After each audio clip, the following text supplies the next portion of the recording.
আসসালামু আলাইকুম এভরিওয়ান, সবাইকে শুভেচ্ছা ও স্বাগত জানিয়ে শুরু করছি আমার নতুন একটি রেসিপি।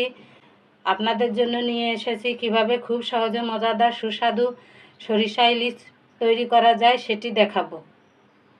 সরিষা ইলিশ রান্না করব, তার জন্য আমি এখানে দুই প্রকারের সরিষা নিয়েছি। কালো সরিষা নিয়েছি, হলুদ সরিষা নিয়েছি, কয়েকটা কাঁচামরিচ নিয়েছি। এগুলো ভালোভাবে ধুয়ে পরিষ্কার করে নিতে হবে। নিয়ে ব্লেন্ডারের ভিতর ব্লেন্ড করে নিতে হবে, অথবা পাটায় বেটে নেওয়া যায়।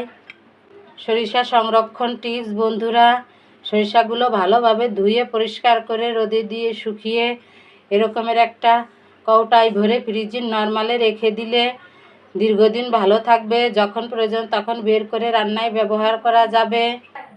সরিষা এবং কাঁচামরিচ আমি পাটায় বেটে নিয়েছি। সরিষাগুলো পাটায় বেটে নিলে ভালো মিহি হয়। এখন এইগুলো আমি সেঁকে নিব।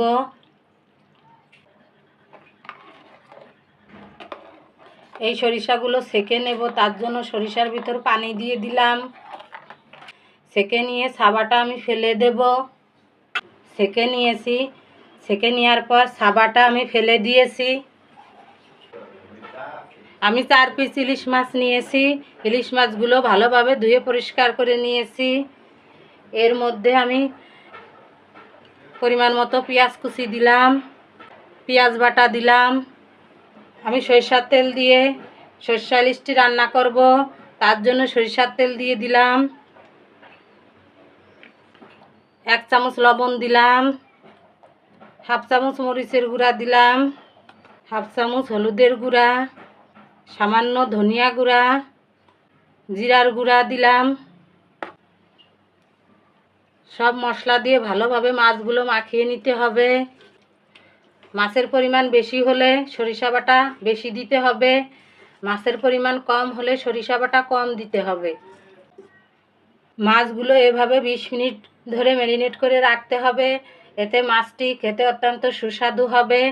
সময় না থাকলে সাথে সাথেও রান্না করা যায়। এখন এর মধ্যে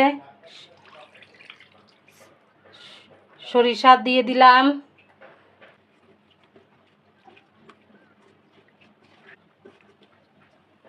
চুলার জালটা অন করে দিলাম। কয়েকটা কাঁচামরিচ দিলাম।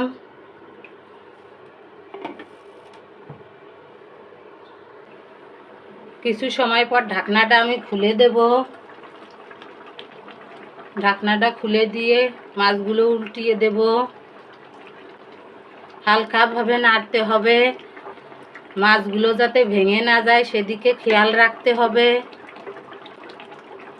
ঝোল ঝোল রাখতে চাইলে ঝোল থাকতে নামিয়ে নিতে হবে, আর গা মাখা করতে চাইলে জাল দিয়ে ঝোল কমিয়ে নিতে হবে। আবারও আমি ঢাকনাটা দিয়ে ঢেকে দিলাম। আমার সরিষা ইলিশ রান্না প্রায় শেষ। নামানোর আগে একটু খেয়ে দেখব লবণ ঝাল ঠিক আছে কি না। যদি প্রয়োজন হয় তাহলে আরেকটু লবণ দিয়ে দিতে হবে। আমার সরিষা ইলিশ রান্না শেষ।